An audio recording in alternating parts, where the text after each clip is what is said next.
muslimin wal muslimat rahimakumullah. Penjelasan dalam surat Al-Qur'an semakin menambah keimanan kita, dan memang kita bisa mengucapkannya, bisa membacanya, dan apabila ada yang ragu dalam penjelasannya, kita bisa menunjukkannya.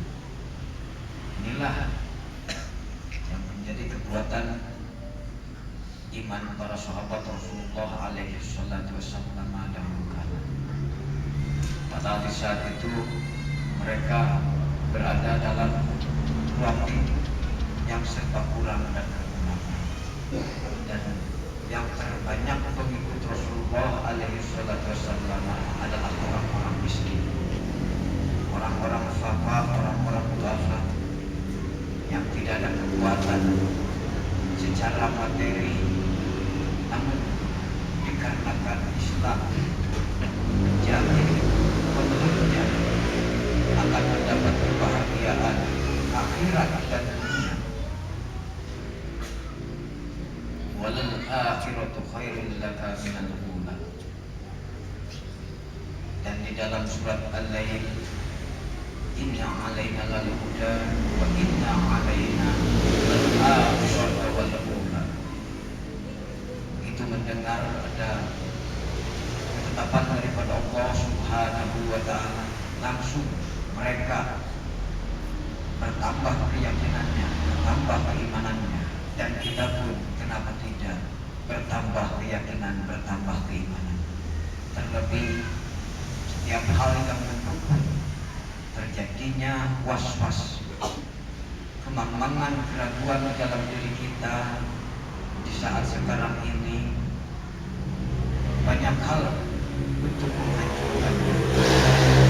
Kita mungkin tidak mengenal pada awal permulaannya bahasa Arab atau baca tulis Arab, tapi dengan kecanggihan teknologi kita bisa membacanya. Dan bahkan di saat sekarang ini, demi untuk menumbuh kembangkan keyakinan, alat-alat rupanya untuk membantu kita dalam menuju kesempurnaan. Dan apabila kita sudah sewajibnya meyakini Al-Qur'anul Karim, dan apabila ini diyakini, tentunya menjadi satu kekuatan untuk diri kita bahwa kita betul-betul washhadu bi anna muslimun, dan saksikanlah bahwa kami adalah orang-orang yang Islam. Inilah. Dan Umar bin Khattab radhiyallahu taala anhu wanti-wanti terhadap sahabat-sahabatnya, terhadap pengikut-pengikutnya, terhadap penganut-penganutnya. Apabila kalian menemukan satu permasalahan dalam hukum, jangan cepat-cepat berijtihad. Lihat dulu dalam Al-Qur'an. Nah, inilah kedisiplinan para pemimpin waktu itu, kedisiplinan para umarah waktu itu. Dan kita mengetahui apabila seseorang tahu isinya Al-Quran, sejelek-jeleknya orang yang mengetahui Al-Quran, dan sebagus-bagusnya orang yang menjauhi Al-Quran. Dan apabila ini diterapkan untuk para pemimpin, sudah layaknya mereka akan tertegur oleh Al-Quranul Karim apabila mereka tergelincir ke jalan yang salah. Inilah yang perlu kita tanamkan dan perlu kita yakinkan. Kenapa demikian? Dikarenakan kita menyaksikan, karena para pemimpin-pemimpin kita yang mengaku Islam jauh daripada tuntunan Al-Quran, sehingga mereka nyatanya tergelincir, tapi ngakunya masih benar, dan pada akhirnya sulit untuk menerapkan tauhid, kekuatan untuk beribadah kepada Allah Subhanahu wa ta'ala, karena petunjuk Al-Quran tanahnya tidak ada.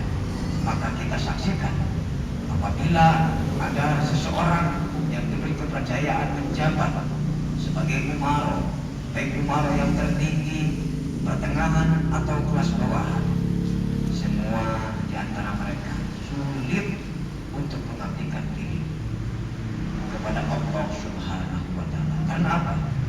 Karena tidak mungkin terdapat taufik kalau petunjuknya tidak ada. Sebagaimana kita mengetahui bagaimana kita mau mengerjakan sesuatu kalau skalanya atau teorinya tidak ada.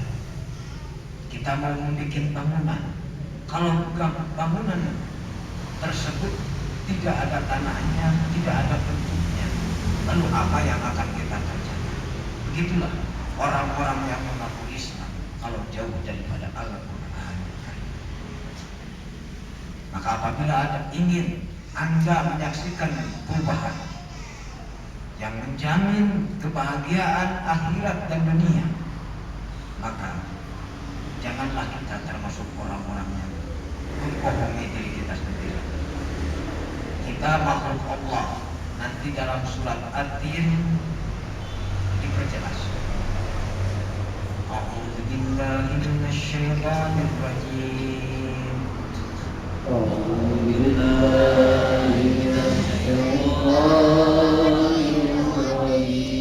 Bismillahirrahmanirrahim.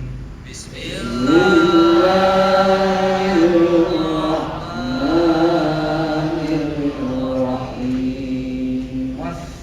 والتين والزيتون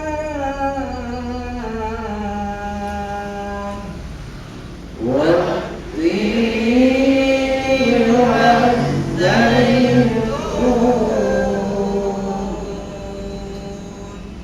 Perhatikeun tin jeung zaitun. Demi buah tin dan buah zaitun. Wakuri sinin.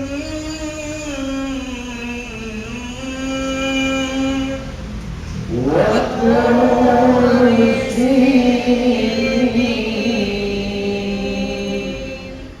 Jeung gunung Tursina dan demi gunung Sinai. Wahadzal baladil amin. Wahadzal baladil amin. Jeung ieu negeri nu aman Mekah. Dan demi negeri yang aman ini Mekah. Laqad khalaqnal insana fi ahsani taqwim. Laqad khalaqnal insana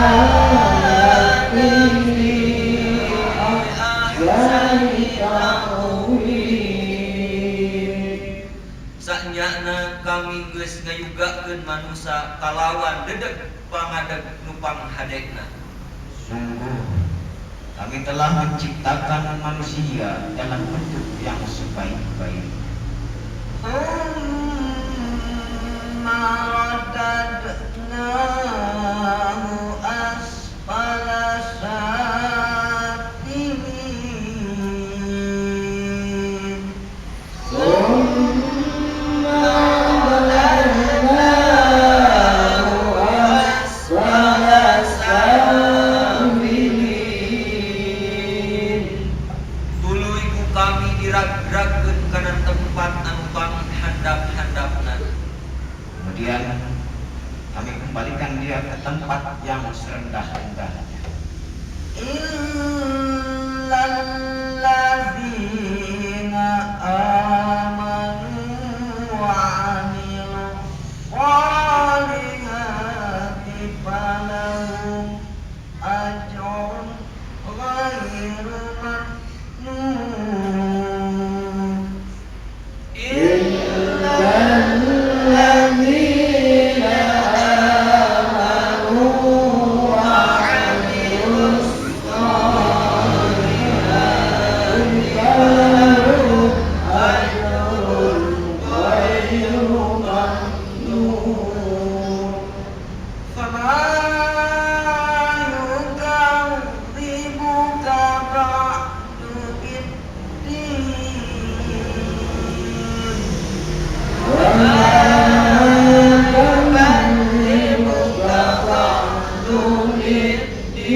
Naon ngalantarankeun maneh sabadana aya katerangan ngabohongkeun perkara agama. Maka apa yang menyebabkan mereka mendustakanmu tentang hari pembalasan? Alaihissallahu bi ahkamil hakimin. Alaihissallahu bi ahkamil hakimin. Nah lain Allah teh hakim anu pang adil-adilna. Bukankah Allah hakim yang paling adil? Wa muslimin wal muslimat rahimahumullah. Jadi segala sesuatu apa yang dikehendaki Allah menurunkan wahyu terhadap putusannya, tiada lain adalah untuk memudahkan kita mencapai kebahagiaan yang dicari. Dan terakhir sekaligus awal, Allah Subhanahu wa ta'ala menurunkan wahyu Al-Qur'anul Karim, seayat demi seayat, surat demi surat, dan kita saksikan di depan mata kita sekarang ini. Kalau kita mencerna lebih dalam, melihat lebih jauh ke depan, tidak mungkin yang namanya manusia itu tersesat di jalan, keliru, hanya sebatas ruang lingkup dunia saja, yang tidak akan menyepelekan alam akhirat. Karena dalam surat Al-Buruj kita mengenal inna batsya rabbika lasyadid. Sesungguhnya siksaan Allah itu maha berat, dan kita tidak akan menyepelekan orang-orang yang beriman, tidak akan menyusahkan orang-orang yang mengajak keimanan, karena kita mengetahui innal ladzina fatanul mu'minina wal mu'minati tsumma lam yatubu walahum azabu jahannam walahum azabul harim. Allah sudah menegaskan terhadap kita, terhadap manusia, bahwa barang siapa yang terus-menerus membahayakan, memfitnah, menteror lelaki-lelaki yang beriman, wanita-wanita yang beriman, apabila mereka tidak bertobat, tidak berhenti, maka Allah akan menyiksanya dengan siksaan jahanam, dan Allah akan menyiksanya dengan siksaan yang sangat pedih. Bagi jiwa-jiwa muslim, ayat ini adalah satu teguran. Tidak mungkin seorang muslim, jangankan untuk dirinya sendiri, membahayakan orang lain yang berjiwa muslim, membahayakan orang lain yang mengajak keimanan. Nah inilah sudah jauhnya saudara-saudara kita daripada tuntunan Al-Quran. Dan lebih parah lagi, sering kita dengar banyak oknum-oknum ulama yang menjauhkan umatnya dari kitab sucinya, sehingga kita dengar Al-Quran jangan dihentikan. Lalu apabila kita tidak mengerti dengan kitab suci kita, lalu apa yang harus kita bijak? Sedangkan kita beriman kepada Allah dan Rasul-Nya, sedangkan kita meyakini tiada nabi yang diutus setelah Nabi Muhammad alaihi salatu wasallam. Tapi kenapa kitab sucinya ditinggalkan, kitab sucinya dilarang untuk dimengerti, dan akhirnya was-wasan, ketidakyakinan? Bukankah hal tersebut gejala-gejala murtad? Maka untuk itu, mari kita sadar. Malam yatubu, apabila mereka yang demikian itu tidak bertaubat, tidak berhenti mengeluarkan fatwa-fatwa yang menyesatkan, sehingga kita dengan gampang dan mudah menerima fatwa tersebut seolah-olah benar. Dan banyak lagi, kalau Al-Quran diterangkan, maka orang-orang akan kabur lari karena tidak mau menerima Al-Quran. Apa Al-Quran itu seperti kuntilanak yang ditakuti oleh kaumnya?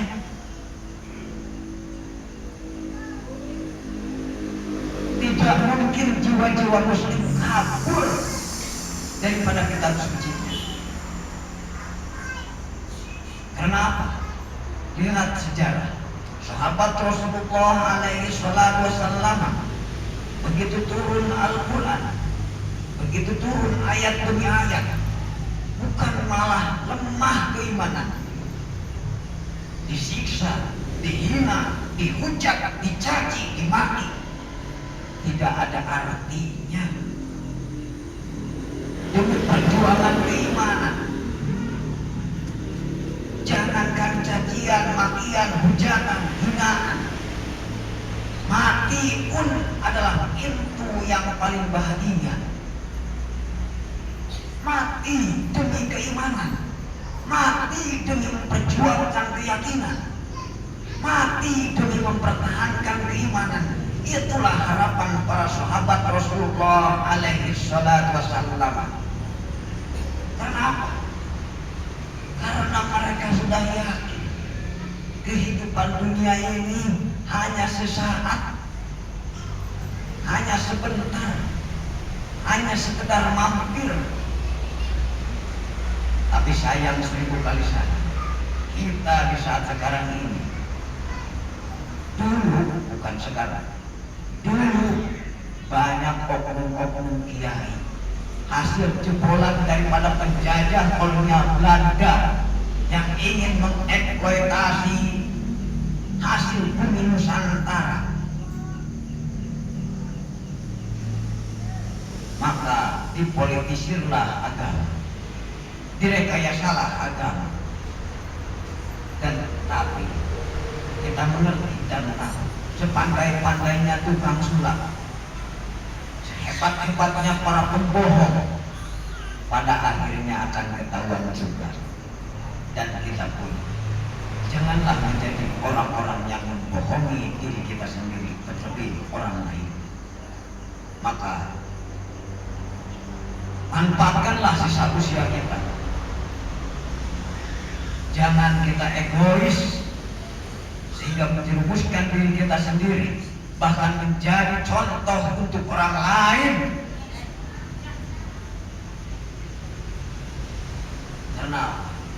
Karena pedoman orang Islam hanya Al-Quranul Karim. Atau kalau betul kita beriman kepada Allah dan Rasulnya, silahkan. Karena Al-Quran menantang bagi orang-orang yang ragu dengan pernyataan ini. Am lakum kitabun fihi tadrusun. Kalau ini pernyataan salah, Al-Quran sudah menantangnya. Coba datangkan kitab-kitab yang menjadi pegangan, menjadi pedoman para kiai, para ulama yang menjadi oknum atau kiai mufasir mengatakan kiai dajjal. Al-Quran. Kalau Anda tidak percaya silahkan dibuka kembali dalam surat An-Nahl. Kalau mereka bersekongkol, bersekutu, banyak temannya, banyak pengikutnya, falyatu bisyurakaihim in kanu shadiqin. Silahkan datangkan sekutu-sekutunya, silahkan datangkan pengikut-pengikutnya, kalau betul-betul mereka benar. Nah, kenapa kita masih terombang-ambing dengan apa yang kita dengar, dengan apa yang kita lihat, dengan apa yang kita bacakan? Sedangkan kenyataan Al-Quranul Karim lebih daripada 14 abad yang lalu. Dan hari ini wattini wassaitun dari awal diturunkannya sampai detik ini wattini wassaitun wa turis sinin wa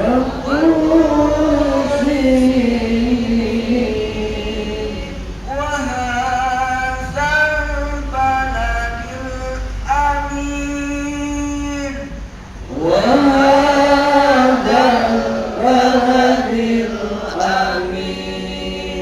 Nah inilah sahabat Rasulullah tahu kemana arah yang dimaksud dengan ayat ini, kemana tujuan yang dimaksud dengan ayat ini, untuk apa ayat ini. Wattini wajaitun ini isyarat tempat kelahirannya Al-Masih Roh Kudus alaihi salatu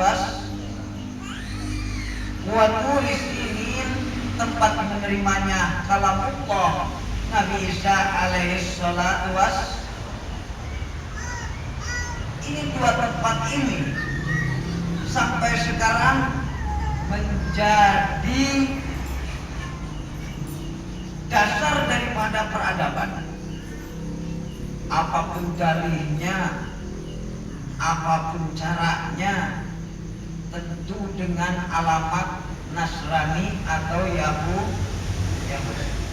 Wahadzal baladil amin, ini tempat dilahirkannya Rasulullah alaihi salatu wassalam. Jadi jelas Islam ini mencakup Nasrani, mencakup Yahudi, mencakup Islam. Jadi jangan takut dengan pemurtadan. Kenapa ditakutkan orang-orang murtad? Atau adanya pastor-pastor, pendeta-pendeta yang mengajak Islam tapi kita jauh daripada Al-Quran. Kita kok sudah murtad sendiri.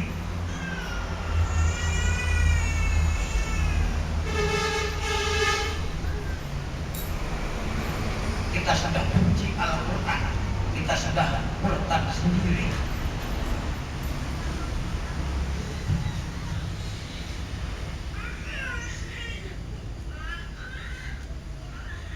Laqad khalaqnal insana fi ahsani taqwim. لقد خلقنا الإنسان في أحسن تقويم. Lihat ayat ini. Islam itu realita dan konkret, nyata dan terbukti. Dan benar-benar aku telah menciptakan manusia dengan bentuk yang sebaik-baiknya. Coba kita kaji dan lihat, bandingkan yang namanya manusia dengan ciptaan Allah. Mohon bandingkan manusia dengan ciptaan Allah, binatang. Sehebat apapun yang namanya panda, sehebat apapun yang namanya bonsai, apabila dibandingkan dengan manusia jauh. Ini laqad khalaqnal insana fi ahsani taqwim. Ini nyata.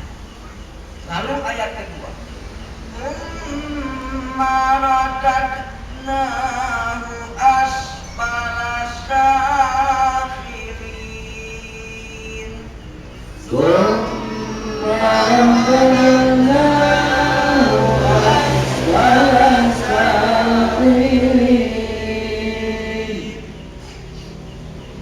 Wajah dan tubuh yang indah, gemulai dan semampai, berkulit kuning langsat,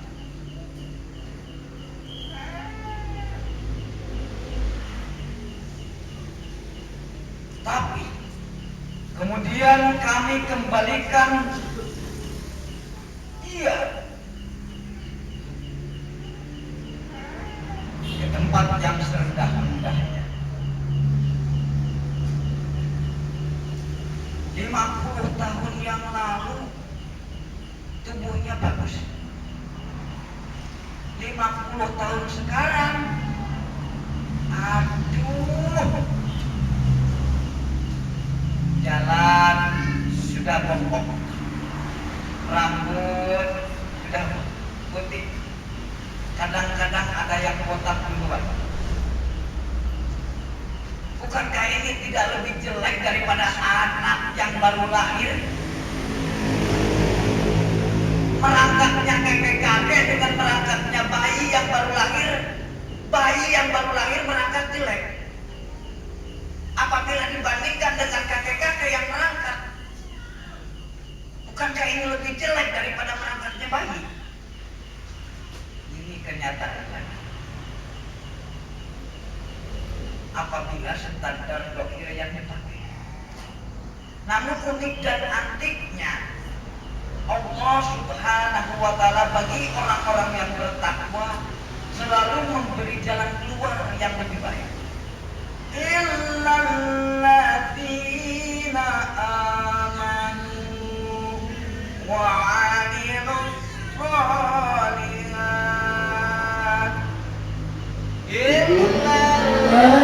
Alladzina amanu wa 'amilus shalihat. Terkecuali orang-orang yang beriman dan mengerjakan amal kebajikan. Falahum ajrun ghairu mamnun. Walahum ajrun ghairu mamnun. Maka bagi mereka pahala yang tanpa terputus. Nah inilah, kulit boleh rapuh, rambut boleh rontok, kondisi tubuh rentan dengan penyakit. Tapi bagi orang-orang yang hatinya beriman dan amalnya tertuju terhadap kebajikan, maka disediakan pahala yang tidak putus-putusnya. Boleh saja kita merangkak lebih jelek daripada merangkaknya bayi. Ucapan kita lebih gagap daripada ucapan bayi. Mata kita lebih tidak melihat daripada mata lain. Tapi kalau kandungan iman dalam hati kita mendengar Abdullah bin Ummi Maktum, seorang yang buta, miskin, renta, hina, tidak terpandang, tapi namanya tersurat dan tersirat di dalam Al-Quran.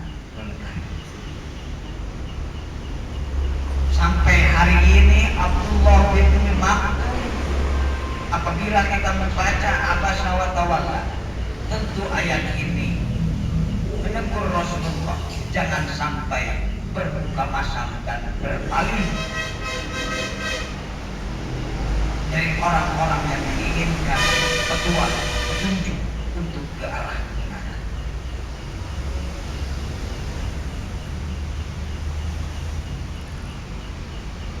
Setelah kita menyaksikan apa yang diriwayatkan dalam Al-Quran, disyaratkan dalam Al-Quran, disuratkan dalam Al-Quran, bahwa memang kedaulatan sejagat dimiliki oleh Al-Quran. Tinggal kitanya yang mengaku Islam terus menghayati Al-Quran, terus mempelajari Al-Quran. Gak perlu takut-takut. Silahkan Anda renungkan, apakah Al-Quran yang salah atau hukum kiai yang benar?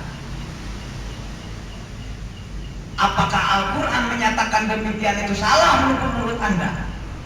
Atau kiai yang benar yang menjadi kiai hukum? Dan kalau itu benar pendapatnya, maka lihat kesesatan yang terjadi saat sekarang ini.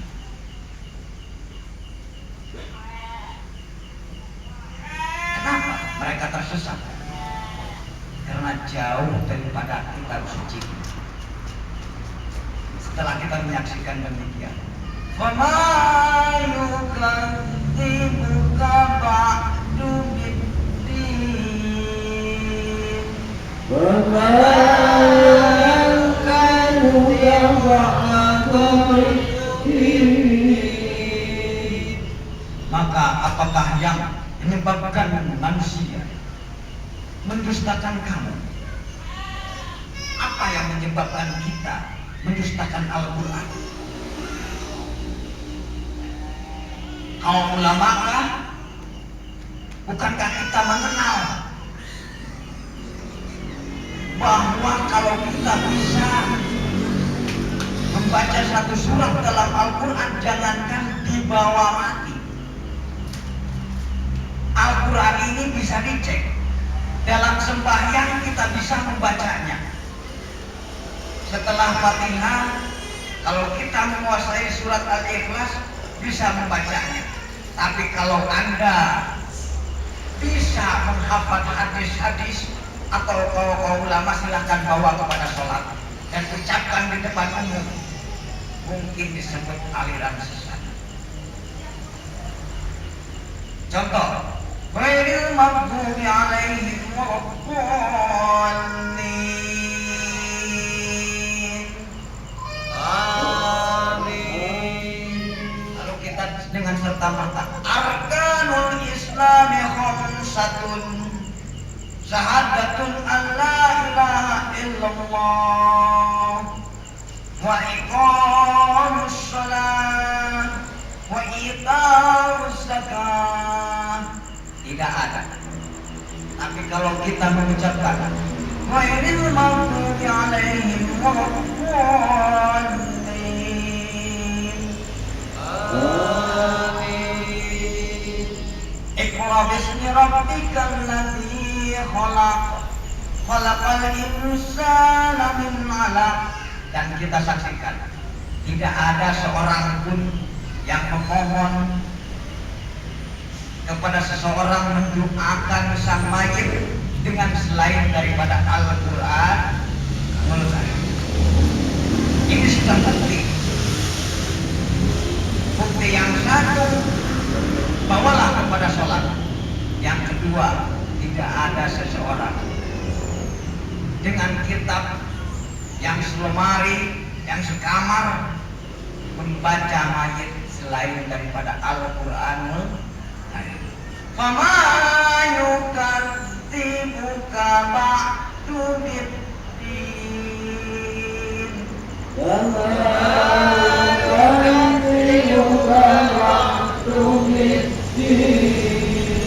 Maka apakah yang menyebabkan manusia mendustakan,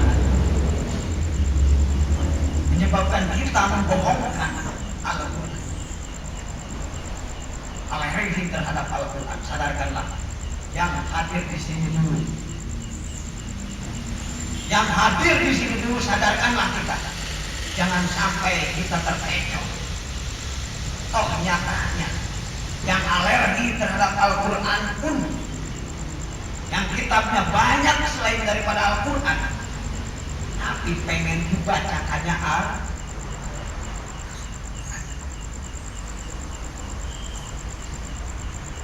atau lebih jelas lagi, bawalah kepada sholat. Tidak mungkin kitab-kitab itu bisa dibawa kepada sholat.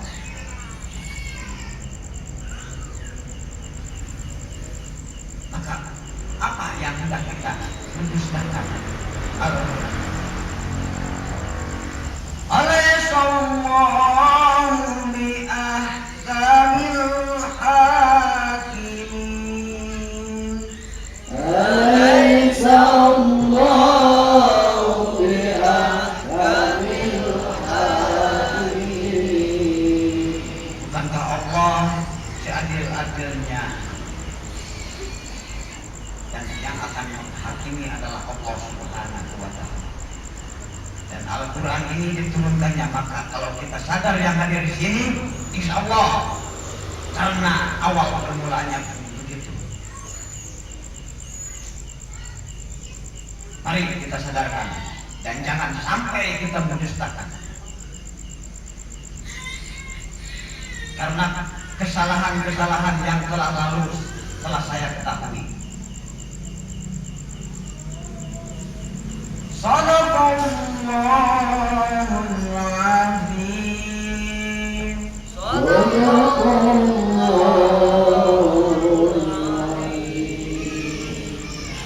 Pengajian dilanjutkan setelah semuanya bisa dengan sejarah Rasulullah alaihi wasallam.